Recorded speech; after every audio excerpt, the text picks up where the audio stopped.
Ada pertanyaan mendasar di banyak pikiran masyarakat, yaitu apakah kebijakan luar negeri kita saat ini sudah yang terbaik untuk bangsa dan negara? Apakah miring ke satu penjuru ke Tiongkok melanggar kebijakan bebas aktif dalam politik luar negeri? Apakah meledaknya COVID saat ini masuk kategori gelombang kedua? Seluruh Jawa Bali merah catatan penyebaran COVID-nya. Ada apa ini?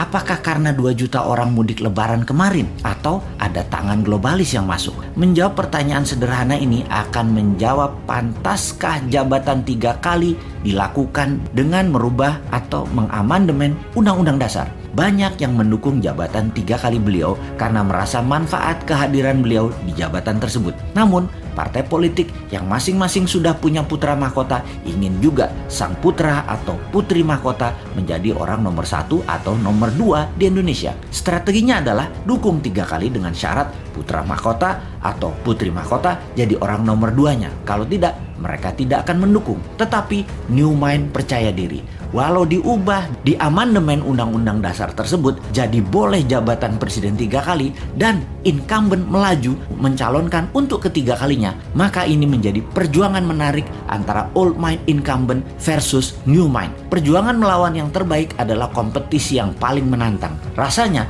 kalau ini terjadi, boleh 3 kali pasangan Pak Jokowi Prabowo atau Jokowi Puan adalah posisi incumbent.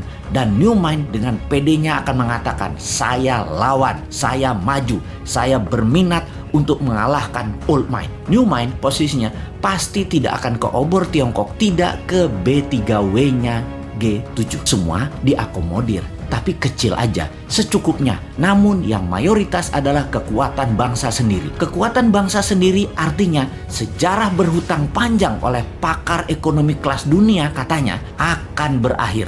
Produk dalam negeri, domestic direct investment, dan kebijakan produk pengganti impor, anti fossil oil, dan mendukung energi terbarukan, serta baterai akan mendominasi ke depannya. Kita urai sedikit apa yang akan terjadi 4 tahun ke depan di dunia. Dalam pertemuan G7 Juni 11 sampai Juni 13 tahun ini 2021 yang dihadiri 7 kepala negara, di mana yang hadir semua tidak ada yang menggunakan masker, hadir dengan pesawat pribadi masing-masing, akhirnya mendapatkan kesepakatan.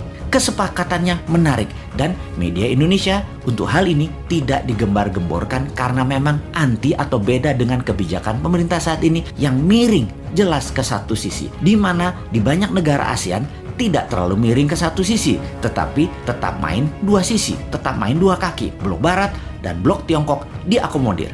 Karena media tidak menyorot, maka ya sudah, New Mind saja yang menyorotinya. Kebijakan G7 tersebut jelas anti BRI atau Belt Road Initiative-nya Beijing, anti strategi Debt Trap Economic Approach kolonialisasi 5.0 yang dijalankan Tiongkok ke luar negeri. Apa kebijakan mereka? Negara G7 ini, yaitu 7 negara besar di luar Rusia dan Tiongkok. Mereka, G7 atau Group of Seven, adalah organisasi 7 negara terbesar di dunia secara per kapita, secara gross domestic bruto. Negara-negara ini adalah Kanada, Prancis, Jerman, Italia, Jepang, Inggris, dan Amerika Serikat. G7 menyumbang hampir 60% dari kekayaan bersih global atau sekitar 317 triliun dolar. 42-46% dari produk domestik bruto atau PDB global dunia.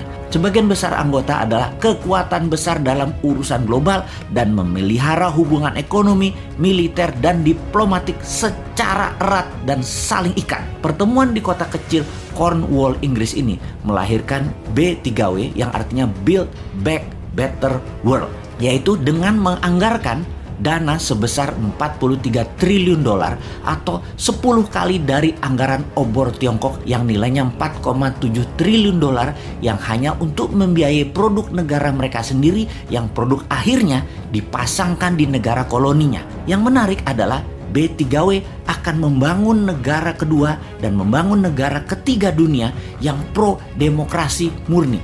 Ini syarat yang berat. Berat sekali bagi negara yang mau membangun negaranya bergabung dengan B3W ini.